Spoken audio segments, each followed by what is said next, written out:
Bienvenidos a leer toda la Biblia. Julio 3, Segunda de Reyes, capítulo 22, verso 3 al capítulo 23, verso 30. Durante el año 18 de su reinado, el rey Josías envió al templo del Señor a Safán, hijo de Azalía y nieto de Mesulam, secretario de la corte. Le dijo: «Ve a ver al sumo sacerdote Hilcías y pídele que cuente el dinero que los porteros han recaudado de la gente en el templo del Señor. Confía este dinero a los hombres que fueron designados para supervisar la restauración del templo. Así ellos podrán usarlo para pagar a los trabajadores que reparan el templo del Señor. Tendrán que contratar carpinteros, constructores y albañiles. También haz que compren toda la madera y la piedra labrada que se necesite para reparar el templo, pero no les exijas a los supervisores de la construcción que lleven cuenta del dinero que reciben, porque son hombres honestos y dignos de confianza». El sumo sacerdote Hilcías le dijo a Safán, secretario de la corte: «He encontrado el libro de la ley en el templo del Señor». Entonces Hilcías le dio el rollo a Safán y él lo leyó. Safán fue a ver al rey y le informó: «Tus funcionarios han entregado el dinero recaudado en el templo del Señor a los trabajadores y a los supervisores del templo». Safán también dijo al rey: «El sacerdote Hilcías me entregó un rollo». Así que Safán se lo leyó al rey. Cuando el rey oyó lo que estaba escrito en el libro de la ley, rasgó su ropa en señal de desesperación. Luego dio las siguientes órdenes a Hilcías el sacerdote, a Ahicam, hijo de Safán, a Acbor, hijo de Micaías, a Safán, secretario de la corte, y a Asaías, consejero personal del rey: «Vayan al templo y consulten al Señor por mí, por el pueblo y por toda la gente de Judá. Pregunten acerca de las palabras escritas en este rollo que se encontró, pues el gran enojo del Señor arde contra nosotros, porque nuestros antepasados no obedecieron las palabras de este rollo. No hemos estado haciendo todo lo que dice que debemos hacer». Entonces el sacerdote Hilcías, Ahicam, Acbor, Safán y Asaías se dirigieron al barrio nuevo de Jerusalén para consultar a la profetisa Hulda. Ella era la esposa de Salum, hijo de Ticvá, hijo de Harás, el encargado del guardarropa del templo. Ella les dijo: «El Señor Dios de Israel ha hablado. Regresen y díganle al hombre que los envió: esto dice el Señor: traeré desastre sobre esta ciudad y sobre sus habitantes. Todas las palabras escritas en el rollo que el rey de Judá leyó se cumplirán, pues los de mi pueblo me han abandonado y han ofrecido sacrificios a dioses paganos. Estoy muy enojado con ellos por todo lo que han hecho. Mi enojo arderá contra este lugar y no se apagará. Vayan a ver al rey de Judá, quien los envió a buscar al Señor, y díganle: esto dice el Señor, Dios de Israel, acerca del mensaje que acabas de escuchar. Estabas apenado y te humillaste ante el Señor al oír lo que yo pronuncié contra esta ciudad y sus habitantes, que esta tierra sería maldita y quedaría desolada. Rasgaste tu ropa en señal de desesperación y lloraste delante de mí arrepentido. Ciertamente te escuché, dice el Señor. Por eso no enviaré el desastre que he prometido hasta después de que hayas muerto y seas enterrado en paz. Tú no llegarás a ver la calamidad que traeré sobre esta ciudad». De modo que llevaron su mensaje al rey. Entonces el rey convocó a todos los ancianos de Judá y de Jerusalén. Luego subió al templo del Señor junto con todos los habitantes de Judá y de Jerusalén, acompañado por los sacerdotes y los profetas, toda la gente, desde el menos importante hasta el más importante. Allí el rey les leyó todo el libro del pacto que se había encontrado en el templo del Señor. El rey tomó su lugar de autoridad junto a la columna y renovó el pacto en presencia del Señor. Se comprometió a obedecer al Señor cumpliendo sus mandatos, leyes y decretos con todo el corazón y con toda el alma. De esa manera confirmó todas las condiciones del pacto que estaban escritas en el rollo, y toda la gente se comprometió con el pacto. Seguidamente el rey dio instrucciones al sumo sacerdote Hilcías, a los sacerdotes de segundo rango y a los porteros del templo para que quitaran del templo del Señor todos los objetos que se usaban para rendir culto a Baal, a Asera y a todos los poderes de los cielos.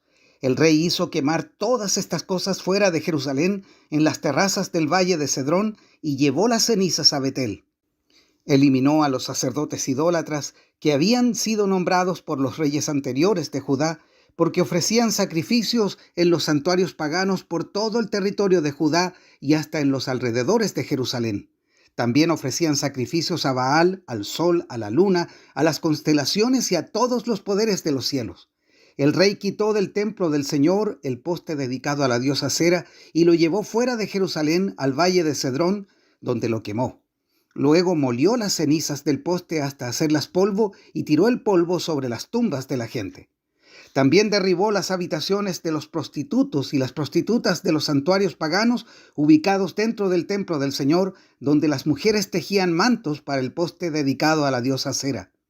Josías trasladó a Jerusalén a todos los sacerdotes que vivían en otras ciudades de Judá. También profanó los santuarios paganos donde habían ofrecido sacrificios desde Geba hasta Beerseba. Destruyó los santuarios que estaban a la entrada en la puerta de Josué, gobernador de Jerusalén. Esta puerta estaba situada a la izquierda de la puerta principal de la entrada a la ciudad. A los sacerdotes que habían servido en los santuarios paganos no se les permitió servir en el altar del Señor en Jerusalén, pero se les dio permiso para comer pan sin levadura con los otros sacerdotes.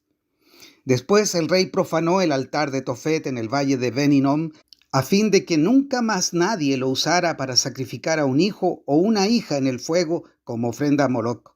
También quitó de la entrada del templo del Señor las estatuas de caballos que los reyes anteriores de Judá habían dedicado al sol, las cuales estaban cerca de las habitaciones del eunuco Natán Melech, un funcionario de la corte.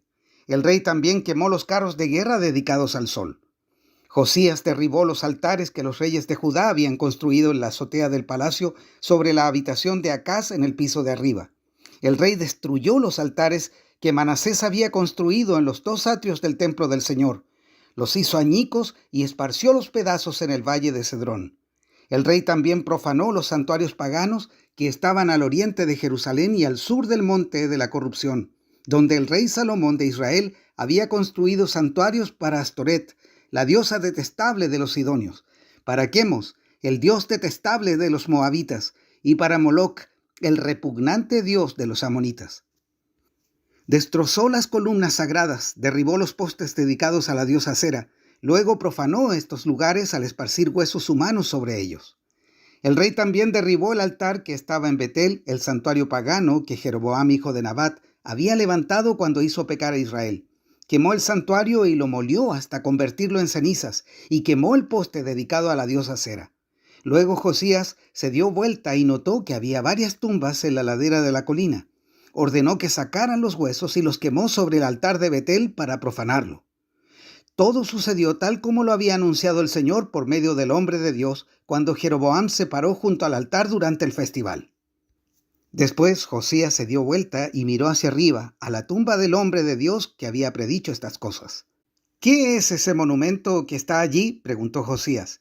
Y la gente de la ciudad contestó: «Es la tumba del hombre de Dios que vino desde Judá y predijo precisamente lo que tú acabas de hacer al altar de Betel». «Déjenlo en paz», respondió Josías. «No molesten sus huesos». Por lo tanto, no quemaron sus huesos ni los del viejo profeta de Samaria. Después Josías demolió todas las edificaciones que había en los santuarios paganos de los pueblos de Samaria, tal como lo hizo en Betel. Estas construcciones fueron obra de diversos reyes de Israel y con ellas hicieron enojar mucho al Señor. Por último, el rey ejecutó a los sacerdotes de los santuarios paganos sobre sus propios altares y quemó huesos humanos en los altares para profanarlo. Cuando terminó, volvió a Jerusalén. Luego el rey Josías emitió la siguiente orden para todo el pueblo: «Ustedes deben celebrar la Pascua para el Señor su Dios, como se exige en este libro del pacto».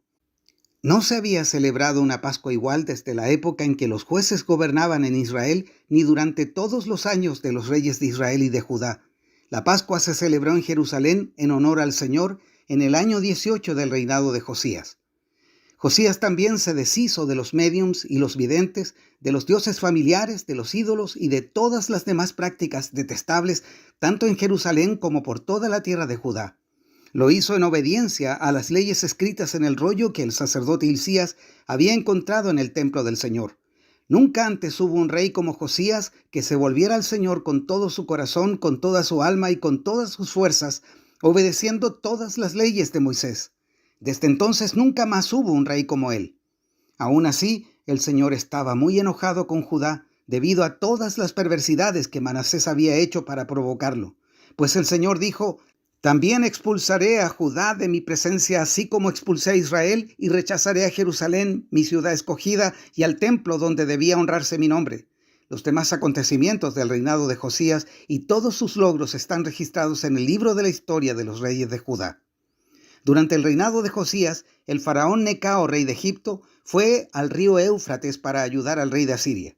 El rey Josías y su ejército salieron a enfrentarlo, pero el rey Necao mató a Josías cuando se encontraban en Megido. Los funcionarios de Josías llevaron su cuerpo en un carro de guerra desde Megido hasta Jerusalén y lo enterraron en su tumba. Entonces la gente de la nación ungió a Joacás, hijo de Josías, y lo proclamó el siguiente rey. Hechos capítulo 21, verso 37 al capítulo 22, verso 16. Cuando estaban por llevarlo adentro, Pablo le dijo al comandante: ¿Puedo hablar con usted? ¿Hablas griego?, le preguntó el comandante sorprendido. ¿No eres tú el egipcio que encabezó una rebelión hace tiempo y llevó al desierto a 4,000 miembros del grupo llamado los Asesinos? No, contestó Pablo, soy judío y ciudadano de Tarso de Cilicia, que es una ciudad importante. Por favor, permítame hablar con esta gente. El comandante estuvo de acuerdo, entonces Pablo se puso de pie en las escaleras e hizo señas para pedir silencio. Pronto, un gran silencio envolvió a la multitud y Pablo se dirigió a la gente en su propia lengua, en arameo. Hermanos y estimados padres, dijo Pablo, escuchen mientras presento mi defensa. Cuando lo oyeron hablar en el idioma de ellos, el silencio fue aún mayor. Entonces Pablo dijo: soy judío nacido en Tarso, una ciudad de Cilicia, y fui criado y educado aquí en Jerusalén bajo el maestro Gamaliel. Como estudiante de él, fui cuidadosamente entrenado en nuestras leyes y costumbres judías.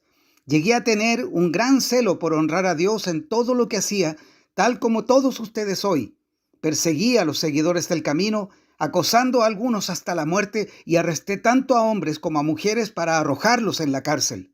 El sumo sacerdote y todo el consejo de ancianos pueden dar fe de que esto es cierto, pues recibí cartas de ellos dirigidas a nuestros hermanos judíos en Damasco, las cuales me autorizaban a encadenar a los cristianos de esa ciudad y traerlos a Jerusalén para que fueran castigados. Cuando iba de camino, ya cerca de Damasco, como al mediodía, de repente una intensa luz del cielo brilló alrededor de mí. Caí al suelo y oí una voz que me decía: Saulo, Saulo, ¿por qué me persigues? ¿Quién eres, Señor?, pregunté. Y la voz contestó: yo soy Jesús de Nazaret, a quien tú persigues. La gente que iba conmigo vio la luz, pero no entendió la voz que me hablaba. Yo pregunté: ¿qué debo hacer, Señor? Y el Señor me dijo: levántate y entra en Damasco. Allí se te dirá todo lo que debes hacer. Quedé ciego por la intensa luz y mis compañeros tuvieron que llevarme de la mano hasta Damasco. Allí vivía un hombre llamado Ananías. Era un hombre recto, muy devoto de la ley y muy respetado por todos los judíos de Damasco. Él llegó y se puso a mi lado y me dijo: hermano Saulo, recobra la vista. Y en ese mismo instante pude verlo. Después me dijo: el Dios de nuestros antepasados te ha escogido para que conozcas su voluntad y para que veas al justo y lo oigas hablar. Pues tú serás su testigo. Le contarás a todos lo que has visto y oído. ¿Qué esperas? Levántate y bautízate. Queda limpio de tus pecados al invocar el nombre del Señor. Salmos 1, versos 1 al 6. Qué alegría para los que no siguen el consejo de malos, ni andan con pecadores, ni se juntan con burlones, sino que se deleitan en la ley del Señor, meditando en ella día y noche. Son como árboles plantados a la orilla de un río, que siempre dan fruto a su tiempo. Sus hojas nunca se marchitan y prosperan en todo lo que hacen. No sucede lo mismo con los malos. Son como paja inútil que esparce el viento. Serán condenados cuando llegue el juicio. Los pecadores no tendrán lugar entre los justos, pues el Señor cuida el sendero de los justos, pero la senda de los malos lleva a la destrucción. Proverbios 18, versos 11 al 12. Los ricos piensan que su riqueza es una gran defensa. Imaginan que es una muralla alta y segura. La arrogancia va delante de la destrucción. La humildad precede al honor. Hasta aquí la lectura de hoy.